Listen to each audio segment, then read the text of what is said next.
Thank you, everyone. It's a great honour to stand here before you in this prestigious venue. Just to set the scene, I'm aiming to cover John Baird's early years, from his first demonstration of television in 1926, roughly to when he lost the control of the Baird Company in early 1932. This period includes the work and the demonstrations that would make him famous. I'll then talk a little about what he did in his home laboratory from 1933 until he died in 1946. John Baird is recognised today as having done the most of anyone in Britain in the 1920s and the early 30s to make television happen. At the time, he was considered a living legend, as from 1925 he was the primary face of television for the British public. Here was a man who, without any money, very few resources, managed to do something no one else had done. He was the first person to demonstrate what he called true television, and he did this on the 26th of January 1926 to scientific dignitaries at rented rooms in Frith Street. But how did a penniless mechanical engineer, not even a proven inventor, become the first in the world to do so? And how did he also manage to demonstrate colour television, 3D stereoscopic television, infrared television, and even invent what might have been the world's first video disc player, and all before the end of 1928? And then start his own television service that could be received across Europe. Not one of his contemporaries attempted anything quite so bold, and Baird had no previous track record as an inventor or even as a scientist. Before television, he had only been involved in small money-making businesses reselling and branding items. Just look at his two biggest selling products: the Baird undersock, that was no more than a plain sock sprinkled with borax to absorb moisture, made out to be something special, and his Baird's Speedy Cleaner, which was no more than the cheapest of bulk soap repackaged. And this was the chap who pioneered British television? The way forward for an all-electronic method for television had already been worked out on paper. Alan Swinton had written a letter to Nature in 1908 saying that television would be best done with cathode ray tubes, one for the camera and one for the display. However, as he pointed out, it would take a great deal of time, effort, and money to build such a system. The only way that television could be done in the 1920s was by using the old mechanical techniques of the previous century, such as the Nipkow scanning disc from 1884. And a version of that disc was what John Baird used to demonstrate television. The arrival of the electronic amplifier in the early 1920s made those 19th century inventions worth pursuing for engineers across the globe. I've listed here on the right just a few of the main players in the technical development for television. Both John Baird and Charles Francis Jenkins in the United States had managed initially to televise simple shapes with no texture, almost like shadows. Jenkins even went on to start his broadcast service based on those silhouettes. After 3 years of development work and demonstrations to the public, Baird achieved an improvement in the quality of his picture on the 2nd of October 1925. Gone were the shadow graphs. He could televise and show an image with texture and shading. His first such image was that of William Tainton, who worked in a neighbouring office. Baird continued to give demonstrations of this new step forward over the next few months to anyone who might put money up to support his work or even publicise it. But to achieve a really high profile recognition and maximum publicity, he needed to demonstrate his work to people of some scientific standing. And so, on what is generally accepted as Tuesday the 26th of January, he demonstrated this improved system to around 40 people, most of whom were members of the Royal Institution, as well as a reporter from the Times. So just to put this into context, at that time, all the movies showing in the West End were silent. The epic 1925 Ben-Hur had just opened. Chaplin's Gold Rush was 3 months away from its release.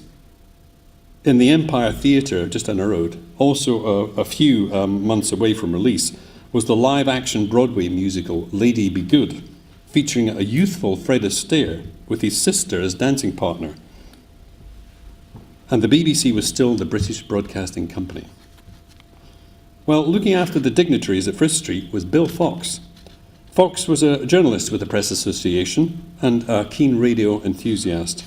He had latched on to what Baird was trying and had been convinced that Baird was really onto something. Outside Baird's rooms in Frith Street, Fox shepherded the visitors, letting the next batch in while the previous lot left. In 1928, he wrote that he had overheard only positive remarks. In 1975, though, he recalled that the comments were more mixed. He said, in 1975, some thought it worth consideration. Others considered it the work of a young man who didn't know what he was doing, while a very few, thought there was something capable of development. So, had Fox's memory improved in 1975? Was he in 1928 simply omitting the negative comments as he was in charge of Baird's marketing? We actually don't know. If the demonstration really didn't convince everyone, they may have been expecting more of a product. Even though Baird made it clear this was just the start. This was work in progress. And there was more to come, given more money, of course. The Times report wasn't exactly banner headlines either. Let me read a summary of it. The images transmitted was faint and often blurred, but substantiated a claim that it is possible to transmit and reproduce instantly the details of movement and such things as the play of expression on the face. Somehow, you would expect a little more enthusiasm for what was supposed to be the first demonstration of true television, but that was the Times. The thing is, Baird had been giving demonstrations ever since he started work on television, like this one at Selfridge's department store the previous year. It wasn't because he was a show-off, bragging about what he was doing.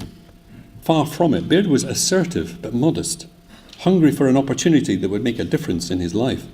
He needed money to fund more effort in improving his system to the point where it could be a commercial venture, and Selfridges paid him for the demonstrations. By showing what was possible but not yet practical, as a service anyway, he was trying to raise the profile of what he'd done and believed he could do. He had to do this quickly to keep ahead of the competition. This is a long exposure picture I took of the 1926 display held at the Science Museum for a paper I wrote a couple of years ago. The picture quality at that first demonstration was probably quite grim.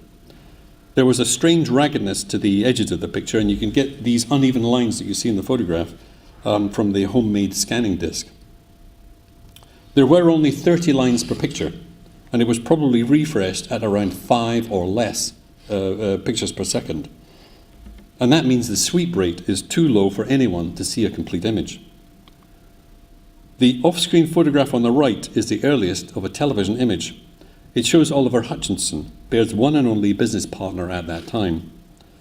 We know it was a long exposure of several minutes because there's nothing really that tells us what the picture refresh rate is.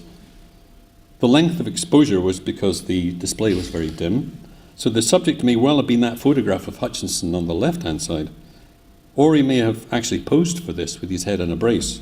Regardless of how bad we think that picture is, regardless of the fact that Baird televised a fixed small area at a fixed distance from the camera, and that people could just about confirm what they were looking at, what they saw on that evening in Frith Street was an instantaneous, stable, recognisable, live, moving image reproduced in light and shade, sent from one room to another by electricity. And it only got better from then on. And let's be very clear, few, if any, of Baird's contemporaries published their early off-screen pictures. It seems utterly amazing that an individual, not a group of research engineers or scientists, could have been the first to demonstrate colour television, and so far back as 1928. John Baird adapted the old colour separation process from photography using a variant of the standard Nipkow disc. In his 1928 arrangement, demonstrated on the 2nd of July, he had 3 spirals per revolution of the disc, one for each of red, green and blue. The system is called frame sequential, and is in the late 1940s, frame sequential colour TV almost took off in the United States. For those of us who watched the moon landings in colour, the onboard and surface cameras from Apollo 12 onwards gave us colour television using the frame sequential system. The picture broke up, of course, into separate colours when there was lots of movement, as you can see on that photograph. Peter Goldmark of CBS is credited with developing it, But he cites John Logie Baird as the real inventor, the first person to work out how to do it and demonstrate it. John Baird continued working on colour in 3D stereo, and by 1941 he had managed a picture like this on the left-hand side. That photograph represents the 600-line two-colour television picture he showed, and in this demonstration to the press he had Paddy Naismith modelling for the camera. At the time she was well known as an aviator and a racing car driver. I must admit, I didn't expect this from Baird, but this format he used was designed to be compatible with the Marconi-EMI system used for BBC television from 1936 onwards, partly compatible. It used the same line and field rate, but used triple interlace to get 600 lines instead of 405. And Baird used two 600-line frames to give a single two-colour picture. The long exposure picture, much like the Oliver Hutchinson picture we saw earlier, doesn't show the flicker, or in this case the line crawl, which would have been really annoying. And I find the colour in this picture a little bit dubious. It looks very much like this was hand tinted by the press afterwards. Back in the late 1920s, another of Baird's demonstrations was something he called noctovision. Baird made much of this invention, the ability to see a perfectly clear television picture in a dark studio or outside through fog, as in this photograph. His invention was based on the fact that photocells all respond not just to visible light, but also to near-infrared light, that our eyes, of course, can't see. The only feature Baird added to get noctovision was to block out visible light. That's it, nothing more. Even today, digital cameras can see images in near-infrared. However, you'll find that in almost every case, the manufacturer installs an infrared blocking filter in front of the sensor. In fact, that's why all that bizarre makeup was needed for the early programs. This is Jane Carr made up to counteract the effect of the photocells for the BBC's 30-line television service. Baird had claimed that noctovision could see through fog, but somewhat embarrassingly, in the middle of a demonstration to the military, I think it was, it didn't work. Though it did do a pretty good job of seeing through thick summer haze. But with hindsight, we see that Baird had stumbled across something that would turn out to be the lucrative business of security and surveillance cameras, but unfortunately did nothing with it, probably because he was focused so much on the broadcast. With his 30-line format, Baird was basing his broadcast television systems on the back of the existing sound broadcasting system. He also had the idea of doing the same for 78 RPM music discs. He believed you could add vision to the discs. He called the process phonovision. So instead of buying just a sound record of your favourite song, you would have bought the music video. And of course you would have also had to buy the Baird phonovisor to play it back. Well, Baird spent a lot of time and money trying to get it to work, but eventually abandoned it. Great for us, though, is that a few of the experimental recordings have survived. They are in my view, the most authentic, original Baird artifacts from that era because they haven't been doctored. Not only can we now get pictures back from the discs and correct the faults that stopped Baird developing it, but we can study the faults and figure out what he was trying to do and what was happening. On the right is one of the Baird's ventriloquist dummy heads that I recovered from that disc shown on the previous slide. That's the earliest known video recording in the world. And in fact, that disc will be 90 years old in September, so we'll have a birthday party for it, I'm sure. The photograph on the left shows two dummy heads. The one on the right is the one from the Phonovision disc, and the one on the left is now in storage at the Science Museum in Bradford. That's the famous one. When I first restored this disc, I was really disappointed that it wasn't the famous Stooky Bill dummy head. But then it could never have been, because Baird had already donated it to the Science Museum before he made this recording. The name Stooky Bill comes from Stooky, a Scottish or a Glasgow name for plaster of Paris, which the dummy head is made of. And Bill, I think, is probably a homage to William Tainton, the first person televised, the Baird televised in 1925.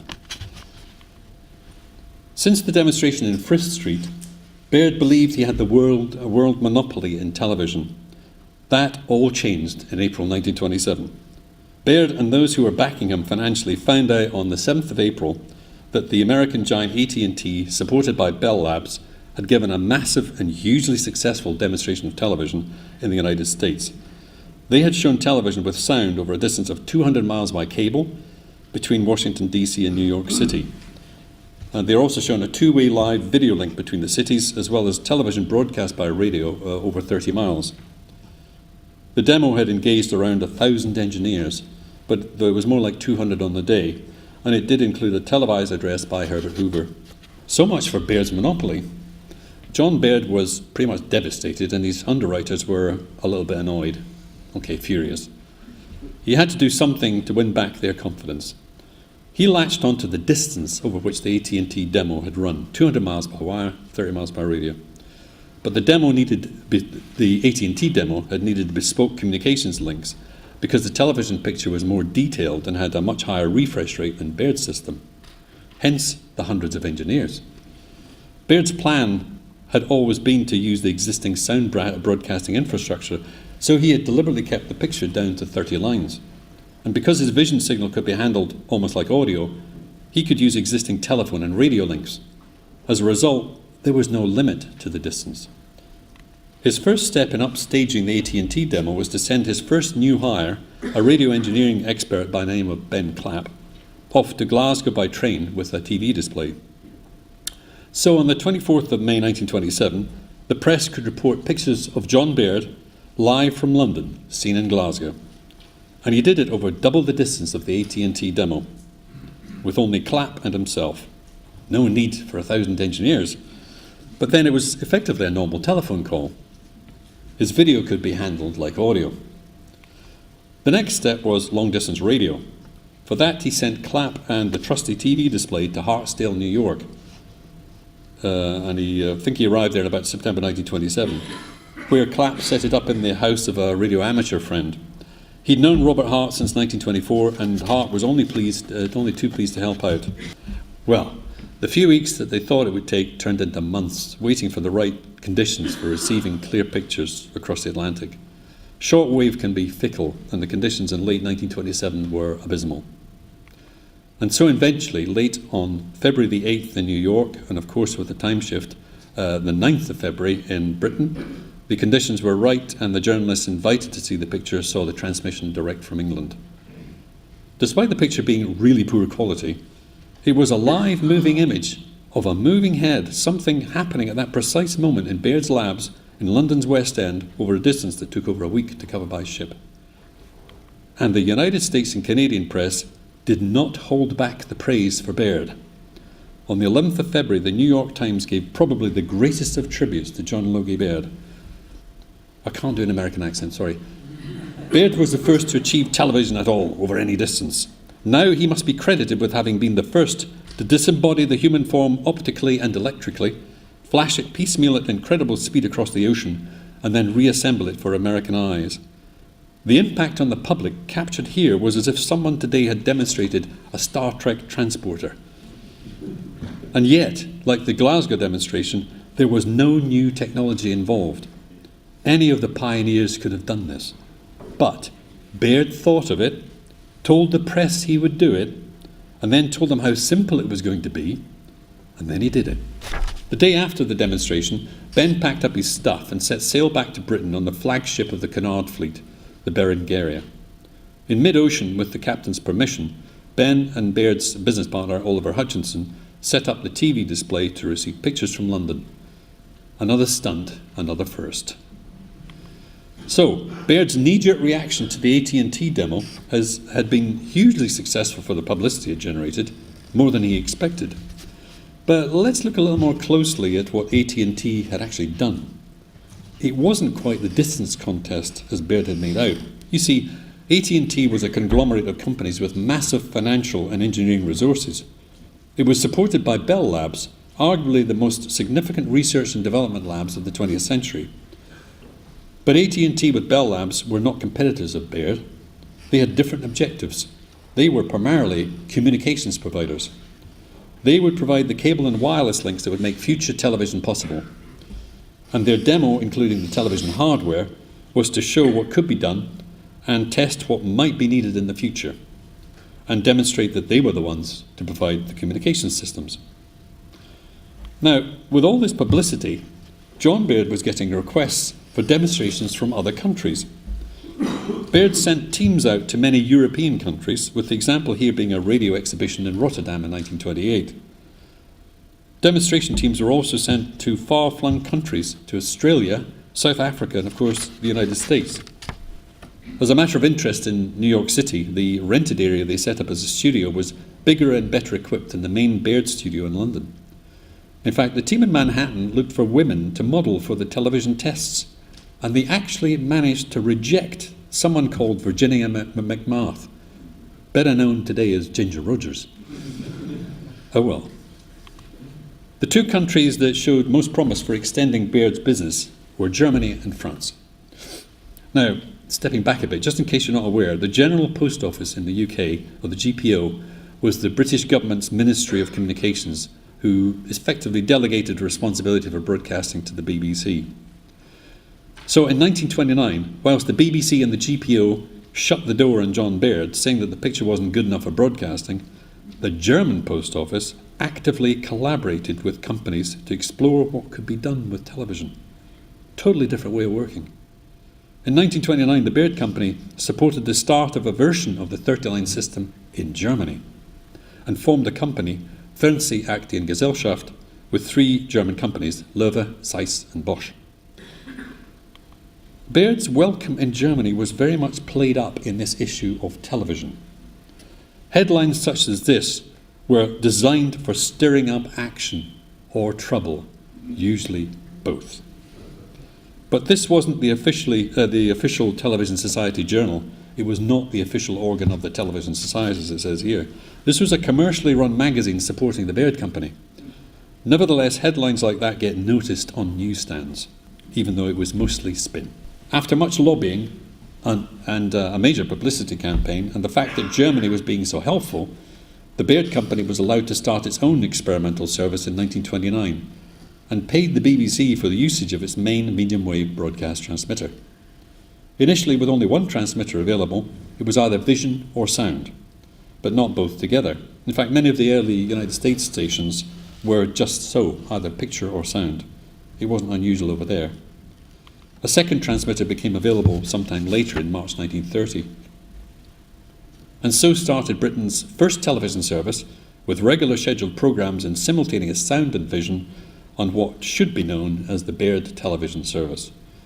British legislation meant that this had to be termed experimental, and the Baird Company wasn't allowed to charge for the service or take any licence revenue. Enthusiasm grew within the BBC though, and a few months after the start in July 1930, the first BBC Baird co-production was broadcast on the Baird television service. Pirandello's play The Man with the Flower in His Mouth. By 1932, though, the BBC eventually came round to running its own service on Baird's 30-line standard. The Baird Company provided improved studio hardware, and between 1932 and 1935, the BBC put out 1,500 programmes with national coverage through the medium wave. I find it really odd that the BBC continues to ignore its first national television service, and yet, according to Dr. Philip Sewell, the same selective memory happened in the United States. He calls this historical erasure. Many historians focus on Baird's achievements and paint a picture that is full of firsts. Yet there's another side to this that you won't find spelled out in any book. All those achievements cost money, a great deal of money. One thing that none of the history books explains is why Baird gave all these individual demonstrations, yet walked away from them to do something else. I believe he was encouraged by his business partners to maintain a high public profile to keep the money coming in. The name of Baird would remain synonymous with leadership in television and keep the share price high. So, unfortunately, whilst Baird was hard at work with his next big thing, those business partners of his were trading on the shares. What he doesn't seem to have realised is that without converting any of those demonstrations to viable products, he was burning money. Just add it up. Costs of salaries of the staff, costs of the laboratories in the studio in Longacre and the registered offices in central London, costs of specialist engineering, costs of the patent lawyers, costs of international marketing, costs of development programmes, and then the costs of a television service, a free experimental public television broadcast service paying the BBC for the use of their transmitters. He did sell receivers, though, from 1930 onwards, but not many, and certainly not enough to cover even a fraction of his operating costs to date. Let's look at 1930. In the 7 years since he had started work on television, he had by then applied for 88 patents. Of his demonstrations on over 10 different aspects of television, not one had led to a viable product. The company had already paid for expensive trips and demonstrations across Europe and overseas by ship to Australia, South Africa, and the United States. Some of the costs were covered for those, but the company wasn't profiting from them. For the financial results published to June 1931, one of the shareholders wrote into the board, alarmed that patents and other costs had cost £515,000, over £500,000 in 1930s money. Allowing for inflation, that's around £30 million in cash today, with virtually no sales or revenue. The shareholder also pointed out that liquid assets and cash in hand would last another year, and that would be that. In that he was absolutely spot on. Around the same time, the Gramophone Company and the RCA Victor internally were assessing both Jenkins and Baird's companies and concluded both would last about another year before folding. In Jenkins' case in the United States, his company was spending 10 times what it was earning. In Baird's case, the company assets were the patents, and the Gramophone Company in an internal document considered them absolutely worthless. In January 1932, Isidore Ostrer of Government British took control of the company. Baird held his title but was removed from all business controls and relegated to developing new systems for the company, which is what he was good at. Baird was effectively replaced by Captain West. West set about restructuring to meet the new competition, my old company, EMI. It may still have been called the Baird Company, but it was more accurately the television arm of Government British. And so in 1932, Baird was given a few company engineers, including Paul Reevely. Paul is the engineer who'd spent the longest time of all working for John Baird. His memory today is as sharp as it was in the 1930s. Paul will be 106 in June. So whilst the company that bore Baird's name was competing with Marconi-EMI for the BBC's new service, Baird was experimenting with and demonstrating cinema projection systems, first in black and white and then in colour. This picture shows John Baird and Paul Reevely with the colour camera that Paul designed. Well, this is Paul's mirror drum from that camera, now in storage at the Science Museum. It's about 12 inches across, if I remember. The reason those straps are across the mirrors was because this drum turned 100 times a second, and those mirrors experienced 6,000 times the force of gravity. Paul designed it out of duralumin, the same material used for Spitfires. With those forces, aluminium would have destructively delaminated. At full speed, each of those mirrors weighs around 1/3 of a ton, or slightly more. Well, the Daily Telegraph's TV critic of the day, Marsland Gander, if you know him, he considered this the zenith of mechanical television, and I think he was right. But cinema projection of television has been poorly treated in history books. Technical books, they report it straight, but they fail to say why it was being done. Histories written by non-technical folk fail to recognise the importance completely. But there was a very sound reason for cinema television. When you dig into what the Baird Company was doing, you see that it believed television sets were going to be too expensive for almost everyone, and the service was only on for a few hours a day. Cinema television was thought to be an alternative for the mass public who couldn't afford television sets. And it's what Germany had done in 1935. In terms of Baird's achievements, one statement that's almost become a cliche is Peter Eckersley's view of Baird, which he also applied to Marconi. Eckersley was the BBC's first chief engineer and had been the main person blocking Baird from broadcasting back in 1929. So in this 1960 statement, he praised Baird and Marconi for their tenacity, but didn't consider either of them as inventors or scientists. He believed that Baird had that flair for picking about in the scrap heap of unrelated discoveries and assembling bits and pieces to make something work, and so revealing possibilities if not finality. Clever words, in my view, but this is reducing Baird's achievements to purely the technical, and that comes across to me as too narrow a view and falls far short of what Baird was about. In 1975, the historian Professor Russell Burns wrote a rather curious paper on the first demonstration of television. Curious in the sense that there was nothing in the paper about the first demonstration of television. Anyway, it somehow praised Baird and ranked him alongside Marconi in a way that didn't convince some of the readers. In the letters column the next month, Burns received quite a lot of flack. A historian called Garrett, who had been working at the Science Museum, was one of those who responded. And when you read his letter, it seems incredibly harsh, almost treating Baird as a charlatan. Baird contributed nothing whatever to the development of practical television. Whoa. Until you realise, from an earlier paper that he wrote with Mumford, Garrett and Mumford, in the 1950s, that he's talking about television that is in operation as a regular public service. By practical, Garrett meant actually in use. So Garrett's comment is not negative in my book, it's a clarification, but deliberately harsh so as to contrast with Burns's glowing view of Baird. His mechanical system from the 1930s wasn't in use in the 1950s. So what? So what? The analogue system of the 1950s has been obsolete for years, and we don't think badly of it or the people who made it practical. Well, Donald Flamm was an American radio pioneer who owned several radio stations and had worked for Milton Berle and Al Jolson. He is sometimes credited as being one of the founders of the Voice of America. Flamm had ranked Baird as a genius, which raised a few eyebrows, including mine. But it becomes clear in one of Flamm's interviews that he was saying Baird was a genius at marketing. Baird was a genius as a showman. Baird was a genius as someone who excited the public and fulfilled their expectations of television, such as televising the Derby or television across the Atlantic. In Flamm's view, his American compatriots, and he specifically mentioned in the interview Jenkins, Sanabria and Alexanderson, he believed they came nowhere near Baird's capability in selling television to the public. So instead of views that are poles apart, these are actually equally valid comments from quite different viewpoints. One thing I'm certain of, just listing off John Baird's firsts tells only part of this story.